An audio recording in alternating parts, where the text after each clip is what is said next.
Hi there everyone, if you finished part 1, that means you are ready for part 2. For part 2, you're going to click here to make a copy, and then once you've made that copy and it loads, you can change your name at the top and move it into the correct folder. So go right in front of whole number and fraction connection, 1.0, erase everything, type in your name,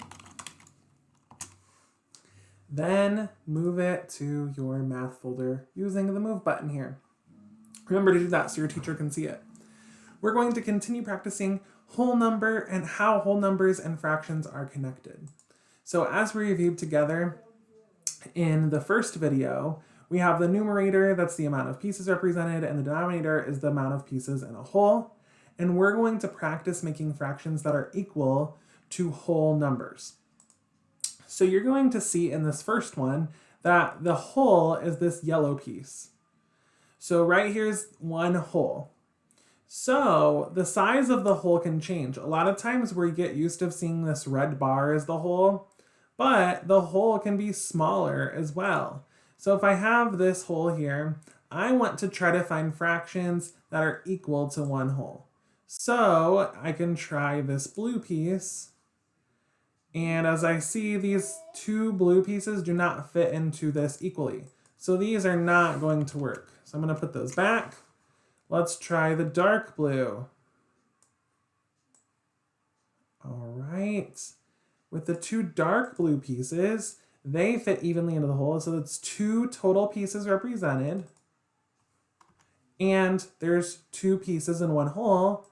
So 2 halves is equal to this one whole. Okay, let's put those back. And let's try the purple pieces. I can put 1, 2, 3 here, but it's too big. These 3 pieces do not equal one whole. So those will not work. Let's try the black pieces. There's 1, 2, 3. Those fit perfectly to make a fraction that's equal to one whole. So there's 3 pieces represented, that's the numerator, and there's 3 pieces in the whole, so 3/3 is equal to one whole. So you've made now 2 fractions using these tiles that are equal to one whole. Now, there are some pieces that we could break this into that aren't represented here. So if I had pieces even smaller than this, I could split this into fourths.